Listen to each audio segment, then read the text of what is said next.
Hey, how you doing? Oh, great, man. Thanks for taking the time today. Appreciate it, man. Hey, Mike. Thanks for having me. Appreciate it. You got it. Well, you're getting ready for the big tour, the world tour, I should say, because That's right. Your first time going over to Europe. You've been doing music for, has it been more than 30 years at this point? Well, yes. Actually, the first song that I wrote was called Runaway, which has just been made available for the world on my box set, which is called Love Life 2.1.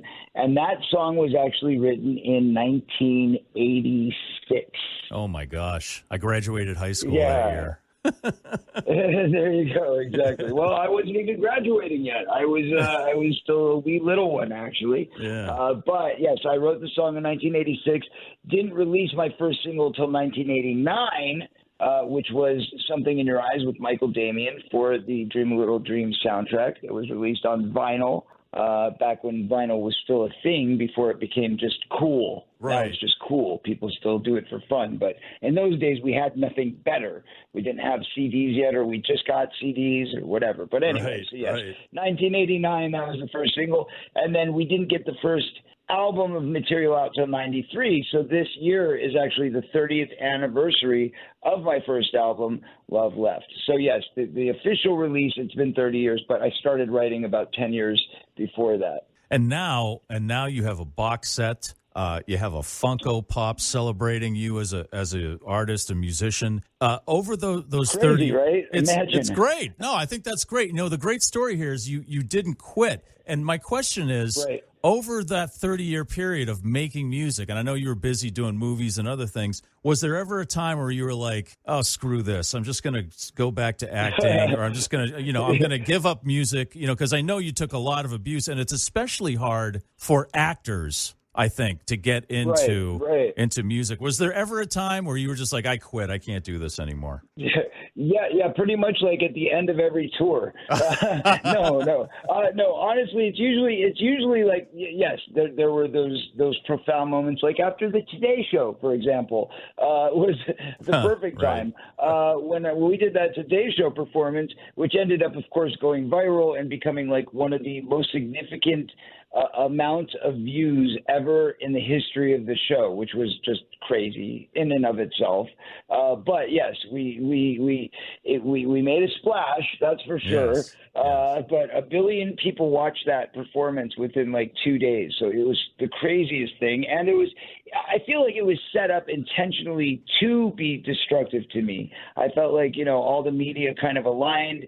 Everybody came out with the same headline. It was very coincidental. But literally within 2 minutes of us walking off the stage, every major periodical had the same exact wording, the same phrase, the same headline exactly. So I felt like this was a setup. But that said, hey, it got everybody paying attention. And as a result, we ended up selling out the tour that we were on at the time. And the song went all the way to number 27 in the Billboard charts. So it actually was kind of like a boomerang effect where they were doing it, I think, to be mean, and it ended up actually working in our favor. And that became our first, kind of qualified hit. And then after that, it just seemed to become easier and easier. So, yes, it's been good. Yeah. So do you still subscribe, with all that you've been through, do you still subscribe to any press is good press? No, I never subscribe to that. Okay. I think that's kind of a Hollywood thing.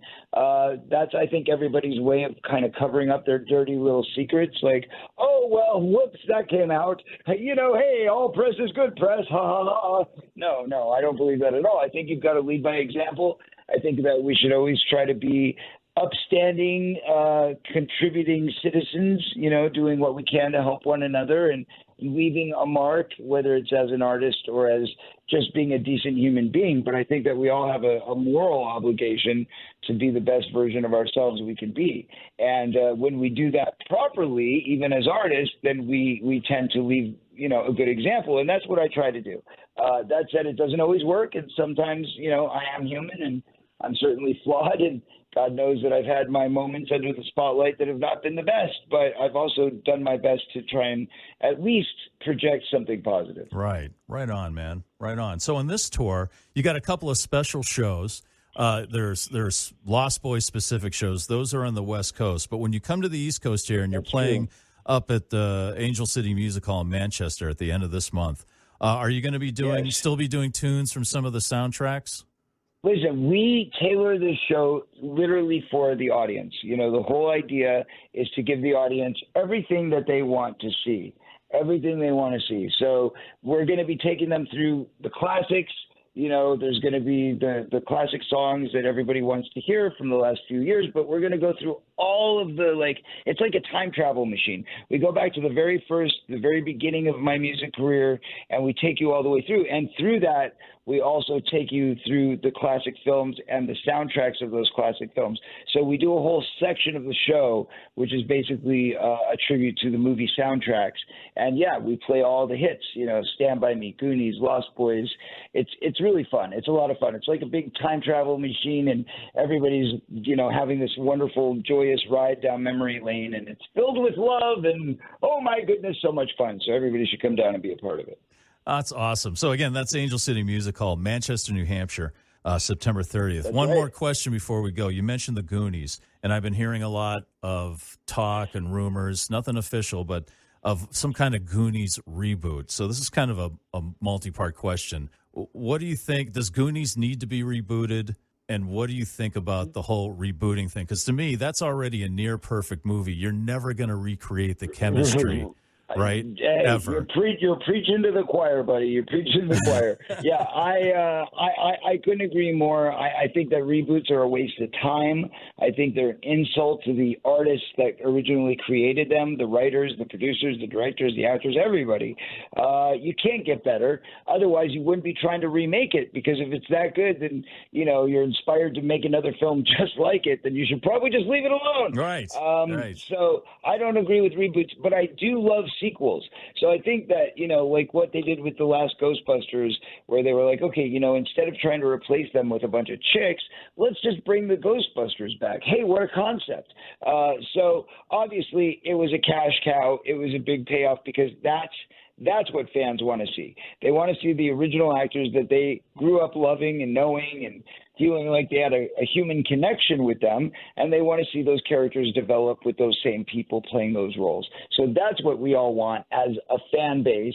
And, you know, I try to deliver that. I mean, if you look at my history, you've never seen me do a reboot ever, and I would never support one, because it's just not my style. Well, if they came to you with a sequel today for the Goonies, and they said, would you Yes. be in it? Would you do it? Well, that depends on a many feathered bird, but it would have to be a great script.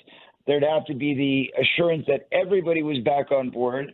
And, you know, the fact that we lost Richard Donner last year makes it a lot harder for any of us to even bite on that cookie. Yeah. But that said, there's a lot of talent that's flourished since we shot that movie. I mean, Josh Brolin, I'm pretty sure, has his own production company. I think he could probably flip the bill on the movie alone himself. And then Sean Astin, you know, who's become a prolific director himself, an actor, and Keeley Kwan, who's now an Academy Award winner. Yes. You know, I've done a few things since the movie. You know what I mean? So we could probably take on that beast ourselves if we really wanted to. But the truth of the matter is, it was a big family, and I don't think any of us would want to do it without the rest of the family. So could it be done without Donner? I think it's possible, but it would have to be one of the OGs that was there all along to take that mantle, or it wouldn't ring true. It wouldn't have the same effect. Well, Corey Feldman, it's been a pleasure and an honor to talk to you, sir. Thank you for taking the time. And you will be playing your music as well as music from your films at the Angel City Music Hall, Manchester, New Hampshire, September 30th. Thank you. And don't forget, I have a brand new single out called Deceptive Dembra, which actually premieres tomorrow. Tomorrow. All right. We'll look for that on all the streaming platforms. And I appreciate your time, man. Thanks a lot. Good luck on tour. Thanks, Mike. Appreciate you. God bless. Hope to see you out there.